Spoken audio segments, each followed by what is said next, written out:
1 Samuel capítulo 10, do verso 17 a 27, todos localizaram? Assim diz a Santa Escritura. Convocou, pois, Samuel o povo do Senhor em Mispa, e disse aos filhos de Israel: Assim disse o Senhor, Deus de Israel: Eu fiz subir a Israel do Egito, e livrei-vos da mão dos egípcios e da mão dos reinos que vos oprimiam. Mas vós tendes rejeitado hoje a vosso Deus, que vos livrou de todos os vossos males e trabalhos, e lhes tendes dito: Põe um rei sobre nós. Agora, pois, ponde-vos perante o Senhor pelas vossas tribos e pelos vossos milhares. Fazendo, pois, chegar Samuel a todas as tribos, tomou-se a tribo de Benjamim, e fazendo-se chegar a tribo de Benjamim pelas suas famílias, tomou-se a família de Matre, e dela se tomou Saul, filho de Quis. E o buscaram, porém não se achou. Então tornaram a perguntar ao Senhor se aquele homem ainda viria ali. E disse o Senhor: Eis que se escondeu entre a bagagem. E correram e o tomaram dali. E pôs-se no meio do povo, e era o mais alto do que todo o povo, desde o ombro para cima. Verso 24. Então disse Samuel a todo o povo: Vedes já a quem o Senhor tem elegido? Pois em todo o povo não há nenhum semelhante a ele. Então jubilou todo o povo e disseram: Viva o rei! E declarou Samuel ao povo o direito do reino, e escreveu-lhe um livro e pô-lo perante o Senhor. Então enviou Samuel a todo o povo, cada um para a sua casa. E foi também Saul para a sua casa, a Gibeá, e foram com eles do exército, aqueles cujo coração Deus tocara. Verso 27. Mas os filhos de Belial disseram: É este o que há de nos livrar? E o desprezaram, e não lhe trouxeram presentes. Porém, ele se fez como surdo. Verso 27. Mas os filhos de Belial disseram: É este o que há nos de livrar? E o desprezaram, e não lhe trouxeram presentes. Porém, ele se fez como surdo. Oremos. Amado Deus e eterno Pai, me concede nesta hora uma mensagem ungida. Fala conosco, não aquilo que nós programamos, não aquilo que nós queremos, mas aquilo que Tu queres falar à Tua igreja. Fala comigo, fala com a minha alma, pois dentre estes eu sou o mais carente nesta noite. Em nome de Jesus. Amém. Meus irmãos e minhas irmãs, todos nós já conhecemos e sabemos a história de Saul. Mas eu peço que você permaneça com sua Bíblia aberta para nessa noite nós nos debruçarmos a respeito um pouco mais dessa pessoa. Se nós pudéssemos sintetizar, resumir essa passagem a qual nós lemos, seria: o que um reprovado pode nos ensinar? O que alguém que foi rejeitado pode nos ensinar? O que nós podemos aprender com alguém que foi reprovado? A Bíblia nos diz que Saul era alguém que foi escolhido, foi pedido pelo povo. O povo já estava cansado de não ter um rei. O povo de Israel queria um rei, queria um governante, alguém que eles pudessem ver.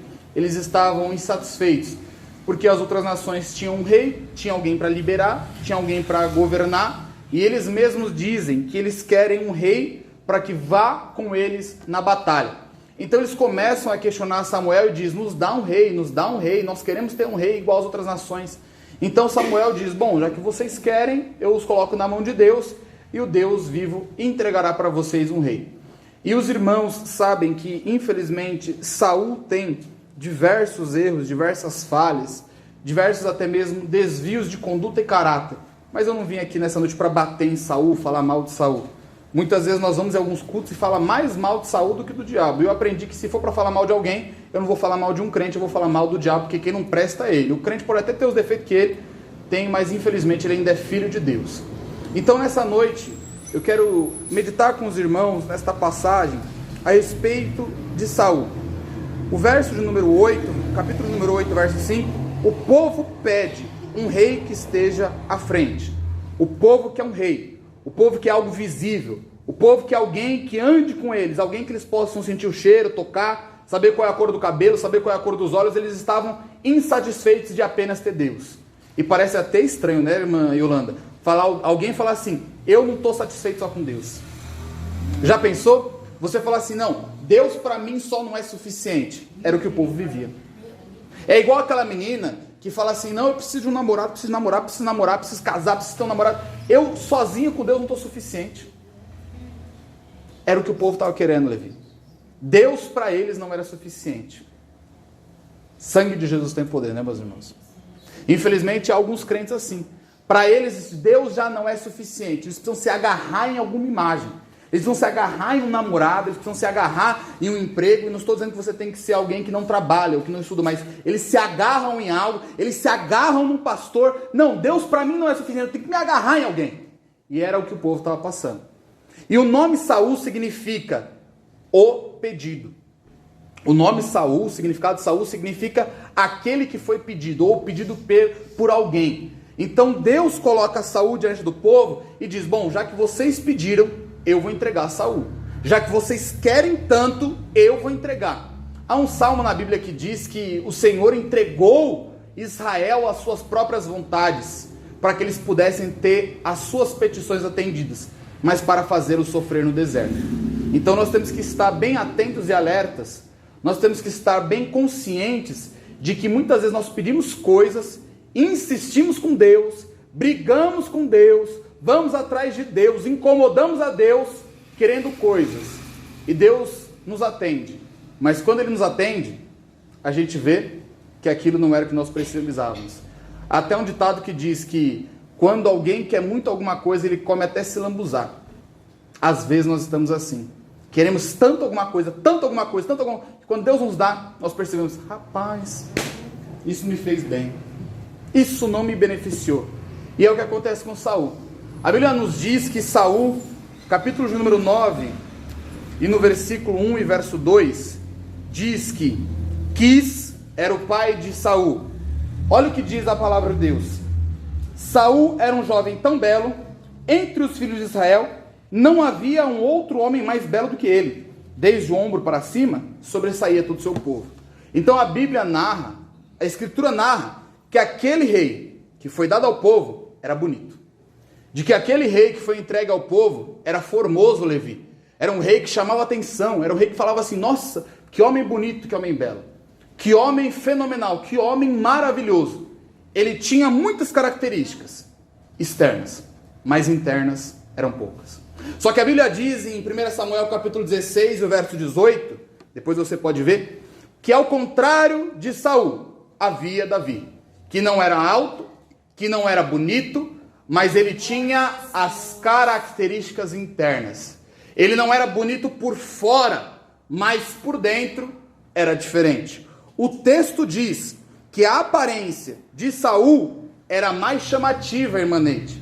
A aparência de Saul era algo que fazia com que as pessoas ficassem cativadas, que as pessoas queriam olhar para Saul, as pessoas queriam ter Saul de perto, as pessoas admiravam a Saul, mas por dentro não tinham as características necessárias.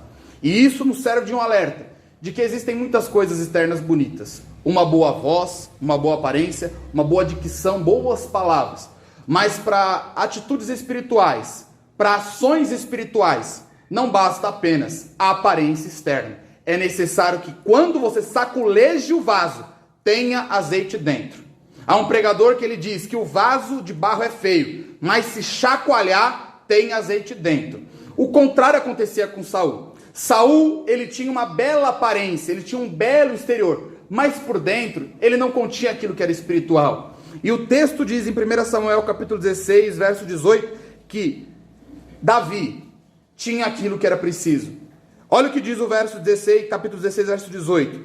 Então responderam a Saul, eis que tenho visto a filha de Jessé, o belemita, que sabe tocar, é valente, vigoroso, homem de guerra, prudente em palavras, gentil em presença, e o melhor elogio, o Senhor é com ele. Meu irmão e minha irmã, não se preocupe só apenas em ter aparência. Não se preocupe só apenas em ter o exterior. Conserve isso. E o Senhor era com ele. Tem dois elogios que, se alguém me elogiar, irmão, eu vou ficar maravilhado. Se alguém falar para mim que eu não sou bonito, eu não vou me reclamar. Se alguém falar para mim que eu não tenho aparência, eu não vou reclamar.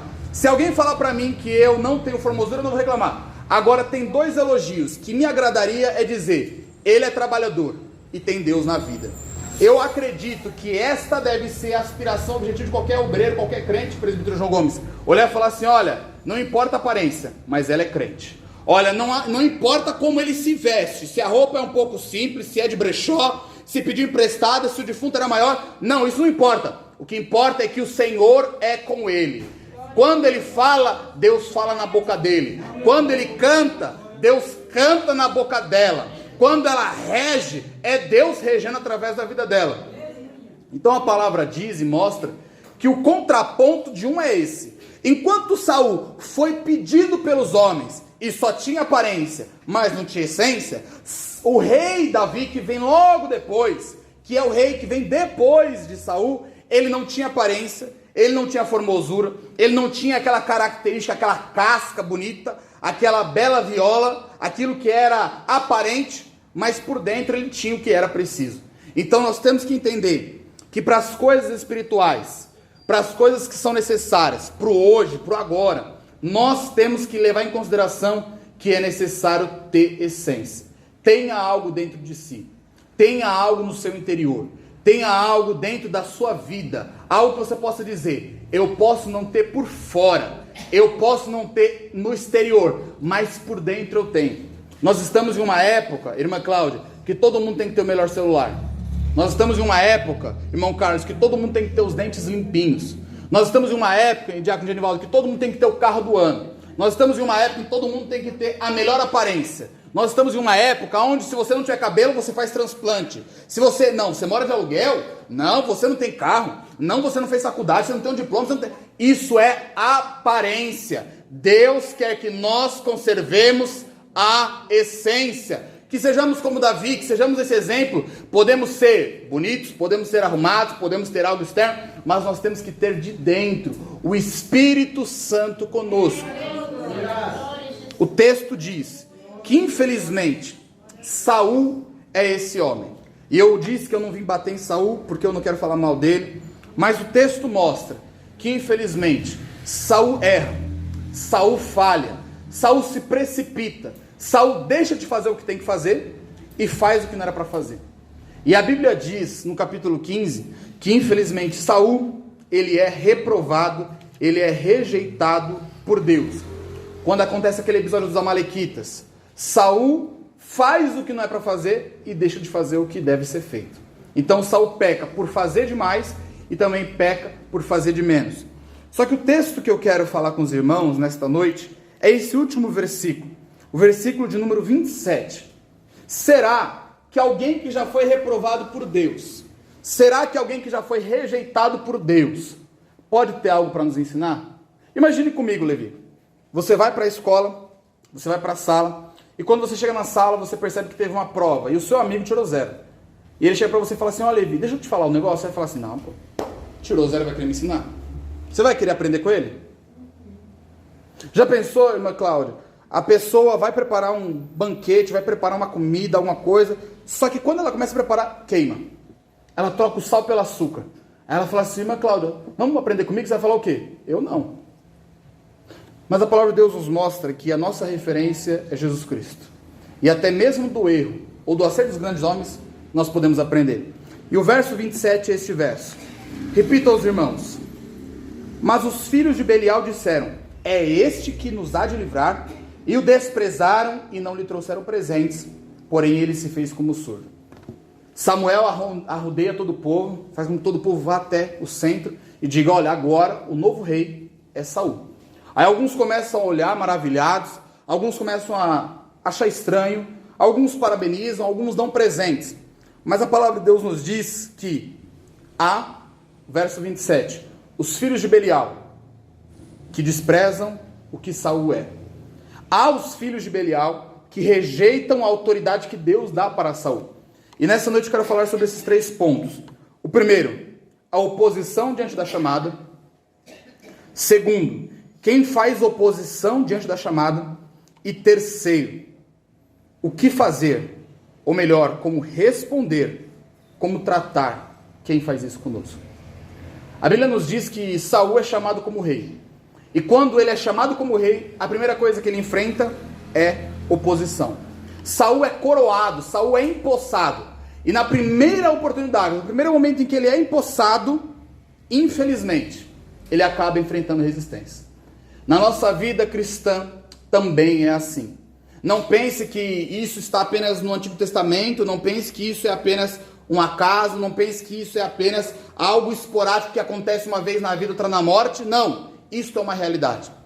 Irmão e irmã, nessa noite você tem que entender que a partir do momento, no exato segundo, aonde nós recebemos a chamada de Deus, aonde nós recebemos o dom de Deus, aonde o Senhor começa a operar em nossas vidas, como aconteceu na vida de Saul, haverá oposição.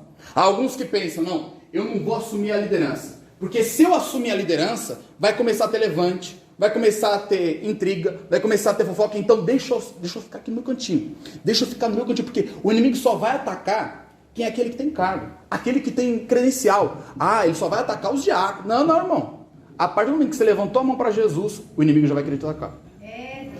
Não pense que, irmão, eu não vou querer pregar, porque se eu começar a pregar, o inimigo vai começar a me atacar. Não, irmão, se você é crente, você pode estar tomando banho em casa, você pode estar pagando conta na rua, você pode estar estudando, o inimigo, querendo ou não, vai fazer o que esses homens fizeram, se levantar como oposição.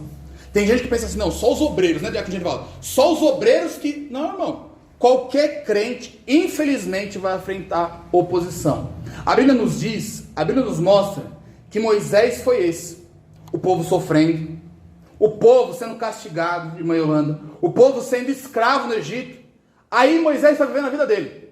Ele não vai atrás de ninguém, ele não quer se exibir, ele não quer se aparecer, ele não quer ser um bambambam.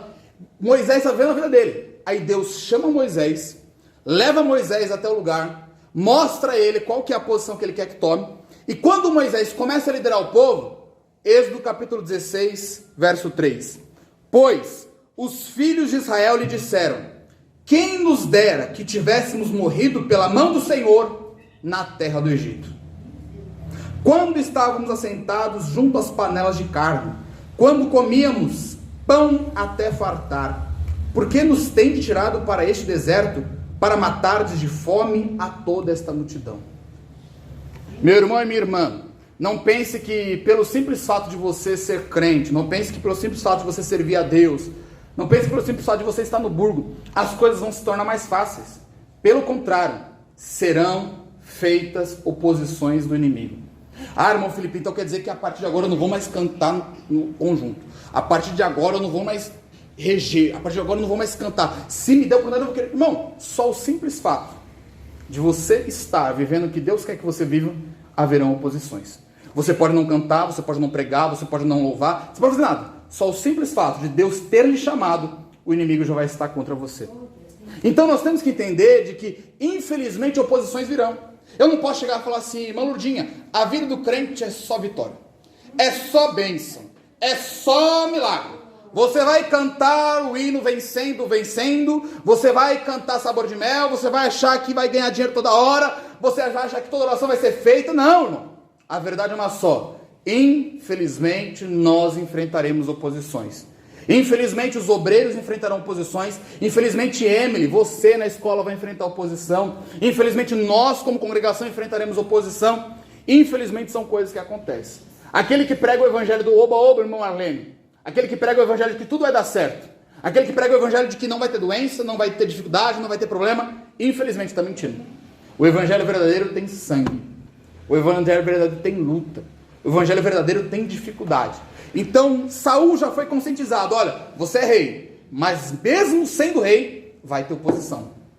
Não pense que quando você for batizado no Espírito Santo, nossa, glória a Deus. Deus me batizou no Espírito Santo nessa manhã, agora o inimigo nem vai querer me ver. Não, irmão, agora que ele vai querer te atacar mesmo. Então isso é para nós, irmã Yolanda, um despertamento para a gente querer estar alerta. Porque tem crente que fala assim, não vou me envolver com as coisas de Deus, porque começa a oposição. Não, irmão, pelo simples fato de você respirar. Saul não tinha assentado no trono, irmã Lourdinha. Saul não tinha nem falado, não tinha nem dado discurso. O inimigo já estava contra ele. Então, irmão e irmã, não pense que você está sozinho. Todos nós estamos enfrentando dificuldade. Tem crente, Maleli, que pensa assim, meu Deus, o inimigo parece que está mirando para mim. Esquecer, todo mundo só está me olhando. Não, irmão, a mesma luta que você enfrenta, todo mundo enfrenta. A mesma dificuldade todos nós enfrentamos. O Levi já é perseguido. O diácono Gerivaldo é perseguido. Eu sou perseguido. Quem tem 30 anos de casado é perseguido. Todos nós somos perseguidos. Não pense que você é o mais fraco. Não pense que você é o menor. A Bíblia diz, Neemias, ele estava em casa, trabalhando, vivendo a vida boa, uma vida confortável, uma vida agradável. Ele estava vivendo feliz, contente, satisfeito. Ele vai ajudar a reconstruir. Irmão, seja bem sincero. Se você está com a sua casa caindo aos pedaços, se você está com a sua casa sem muro, e alguém chega e fala assim, não, eu vou te ajudar a construir. Irmão, seja sincero, você ia agradecer. Você não ia nem perguntar de onde vem dinheiro. Ele falou, não, pode descer aí, vai fazendo. A Bíblia diz, irmão, que infelizmente, quando ele começa a trabalhar, Sambalate e Tobias querem atrapalhar. Neemias capítulo 6, verso 2, Levi, diz assim, Sambalate e Gazem mandaram dizer, vem e congreguemos-nos juntamente nas aldeias, no vale de Otom, porém, intentavam fazer-me mal. O homem estava reconstruindo a cidade, irmão. Estava levantando os muros, estava fazendo coisa que ninguém fazia. E sabe o que acontece? Quando ele quer fazer o bem, alguém vem atacar. Então, meu irmão e minha irmã, não se iluda, não pense, agora é só vitória. Não, irmão, saiba que infelizmente haverão esses ataques. O Senhor Jesus disse, em João capítulo de número 16, verso 33, tendo dito vós essas coisas, para que em mim tenhais paz, no mundo tereis aflições, mas tende bom ânimo, eu venci o mundo. Irmã Cláudia, Jesus venceu o mundo. Glória a Deus por isso, irmãos. Jesus já venceu aquilo que seria a nossa oposição. Jesus já amarrou o valente, irmã Yolanda. Jesus já envergonhou o diabo. A Bíblia diz em Mateus capítulo 16, verso 18, que as portas do inferno não prevalecerão contra a igreja. Haverão ataques? Haverão. Haverão ofensas? Haverão de respeito contra nós? Haverão. Mas nós não iremos parar. Em nome de Jesus, Burgo Paulista vai continuar. Meu irmão e minha irmã, nós cantamos aqui sobre o céu. Nós falamos aqui sobre o céu. Mas o mesmo texto que nós cantamos aqui diz que nós enfrentaríamos as perseguições, mas nós seremos vitoriosos.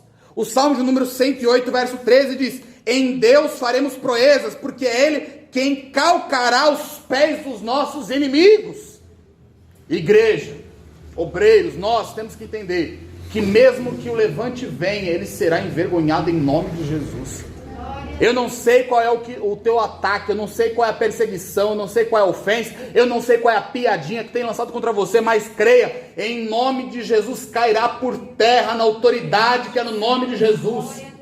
Eu não sei se quando você sai, começa a se arrumar para vir para a igreja, alguém faz piadinha, alguém faz graça, mas em nome de Jesus essa oposição cairá por terra na autoridade que é no nome de Jesus.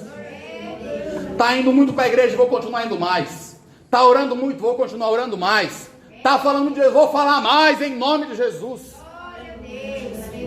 Meu irmão e minha irmã, maior é quem está conosco do que quem está no mundo. Creia, o inimigo não vai te parar. O inimigo não parou Saul, o inimigo não parou Neemias, o inimigo não parou Jesus. Não irá parar a igreja. Na autoridade que é no nome de Jesus, nós iremos triunfar sobre as portas do inferno. A segunda verdade que esse texto nos ensina, que quem faz oposição diante da chamada, Saul não era perfeito, eu já disse. Saul não era o melhor homem. Saul não era o homem nota 10. Porém, ainda assim, ele havia sido chamado por Deus. Meu irmão e minha irmã, você não é perfeito. Desculpa te falar. Eu também não sou perfeito. Nós não somos perfeitos. Mas uma coisa é certa, nós somos chamados por Deus. Nós não somos irretocáveis, nós não somos 10, nível 5, nível 10, o melhor de todos, mas ainda assim nós somos chamados por Deus. Talvez no meio da caminhada você tenha caído, talvez no meio da caminhada você tenha se machucado, talvez você tenha até desviado e voltado, mas lembre-se, quem te chamou foi Deus. E quem está do outro lado são os filhos de Belial. Quem está do seu lado é Deus, e quem está contra você é o inimigo. Quem está por você é o Espírito Santo, e quem está pelo outro lado é o Espírito das Trevas. Então não pense que o inimigo vai te derrotar. Não pense que o inimigo vai te dominar. Não pense que é o Deus vivo que está do outro lado te derrubando. Não. lembre-se, quem está contra você é o espírito das trevas. O texto diz, na versão King James, que aqueles homens são chamados de filhos de Belial. Na Bíblia Viva diz que eles são vadios. Na Bíblia NVT chama aqueles homens de desocupados. Logo nós aprendemos que aqueles que se colocam contra nós não são boa coisa. Eu não estou dizendo que você vai estar sempre certo. Não estou dizendo que você vai estar sempre correto, que o que você fala vai ser sempre verdade, que os outros estão errados. Mas entende, irmão, quando Deus te chamou para essa obra, quando Deus te concedeu um dom, quando Deus te escolheu, infelizmente, o inferno não ficou satisfeito. Infelizmente, o inferno não ficou feliz.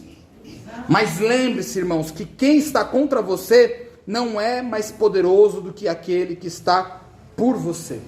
O apóstolo Paulo, em Efésios capítulo 6, verso 12, diz que a nossa luta não é contra a carne, nem contra o sangue, mas contra as potestades e as hostes espirituais.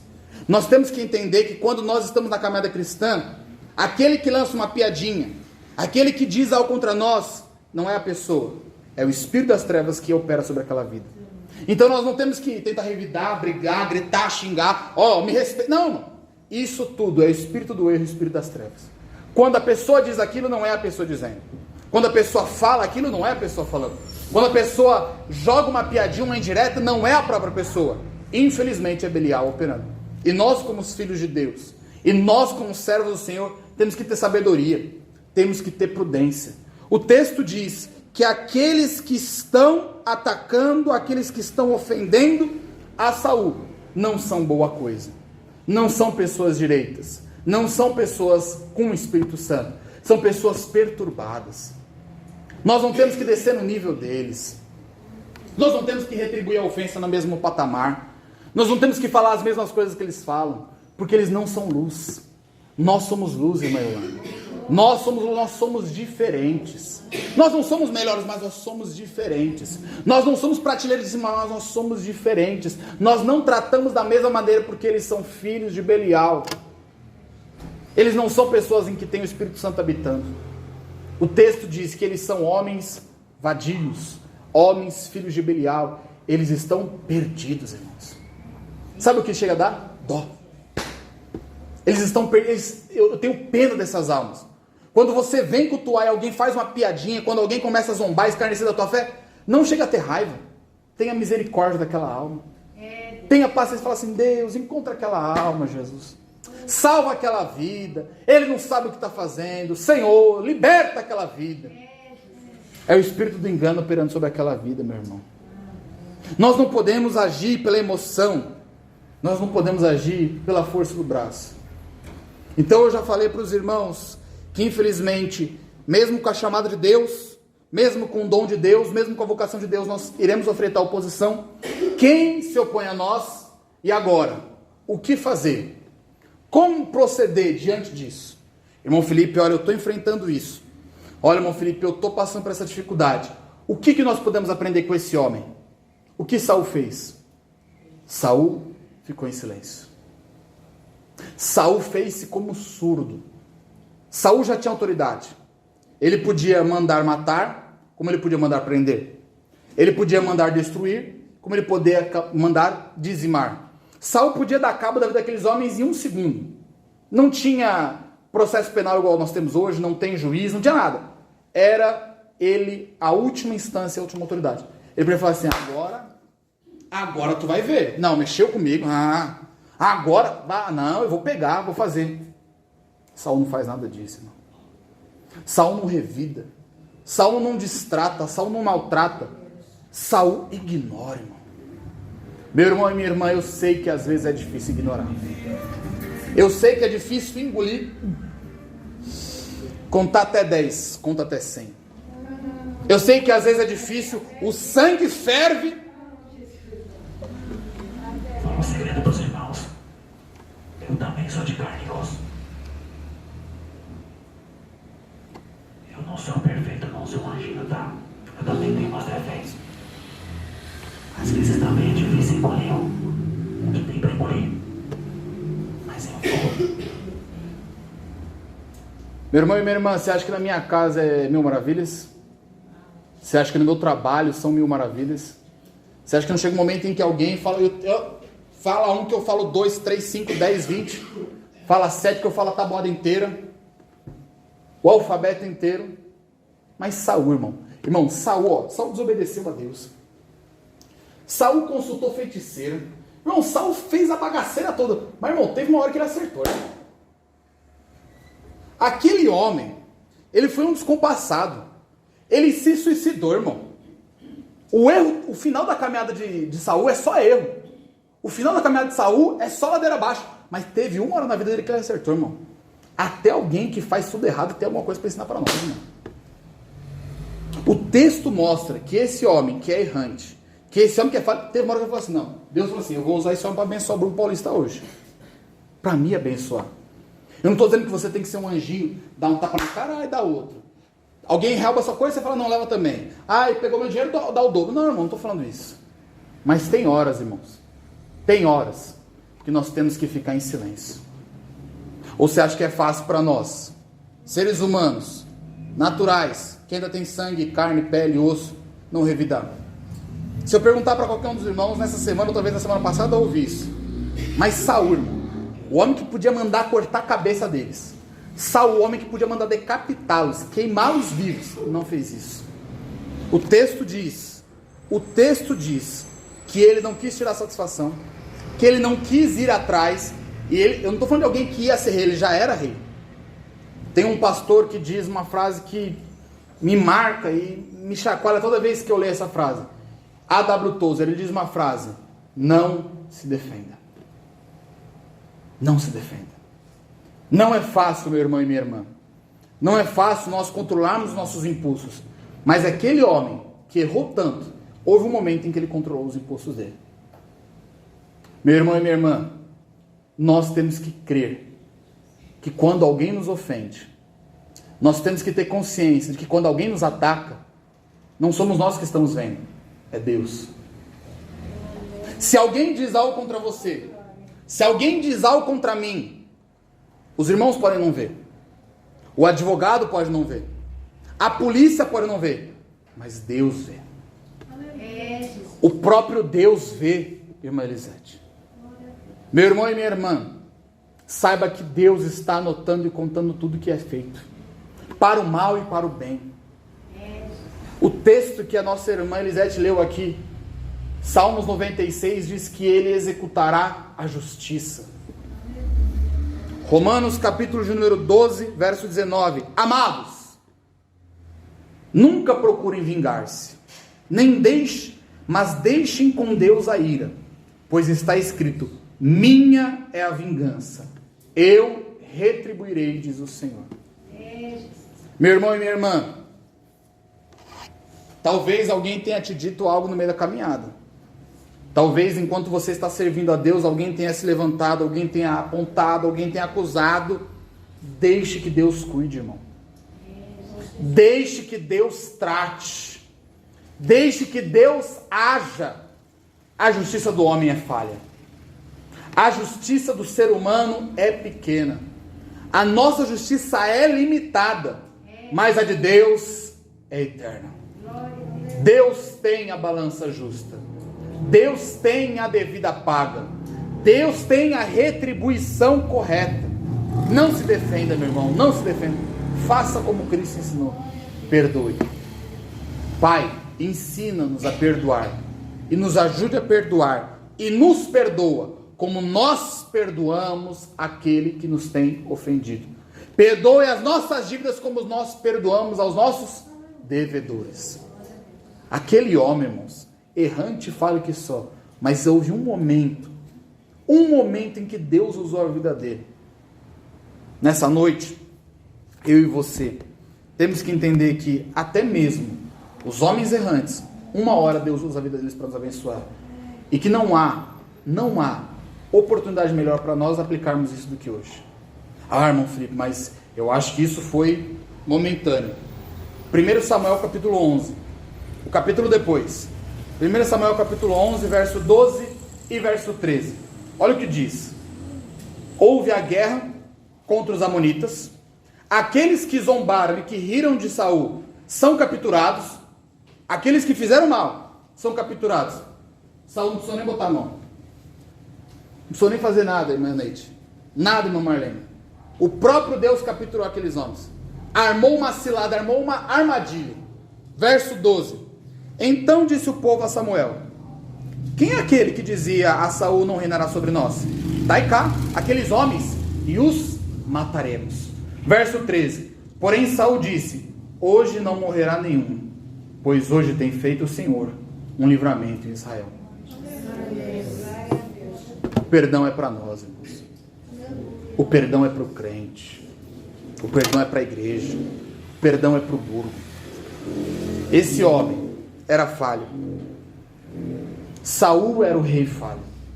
Saul era o rei errante, irmã Lili. Saul era o rei debilitado. Aí alguém pode pensar, mas já sei. Aí Deus coloca Davi para ser o rei melhor. Davi também tem os seus erros. Davi também tem as suas falhas. Cobiça a mulher de um, manda matar o outro, vai, tudo que não presta. Aí você fala assim, irmão Felipe, e quem vai reinar? E quem vai governar? Isaías capítulo 9, verso 6. Porque um menino nos nasceu, um filho se nos deu, e o principado está sobre os seus ombros, e se chamará o seu nome, Maravilhoso, Conselheiro, Deus Forte, Pai da Eternidade, Príncipe da Paz. Saul foi imperfeito, Davi foi imperfeito, agora Jesus é o Rei perfeito que conduz as nossas vidas. Que nessa noite nós não venhamos a errar como Saul errou, que nessa noite nós não venhamos a falhar como Davi errou, mas que nessa noite nós possamos buscar ao Senhor Jesus, o Rei perfeito. Quando eles pediram um rei, apareceu Saul, que era imperfeito. Quando eles continuaram pedindo rei, veio Davi, que era imperfeito. Mas quando a nossa alma, o nosso coração, o nosso pecado pediu um rei, o texto diz: um menino se nos deu. Jesus Cristo é o Rei soberano e excelente, perfeito e infalível, para nos guiar, no qual não há mácula, erro ou falha.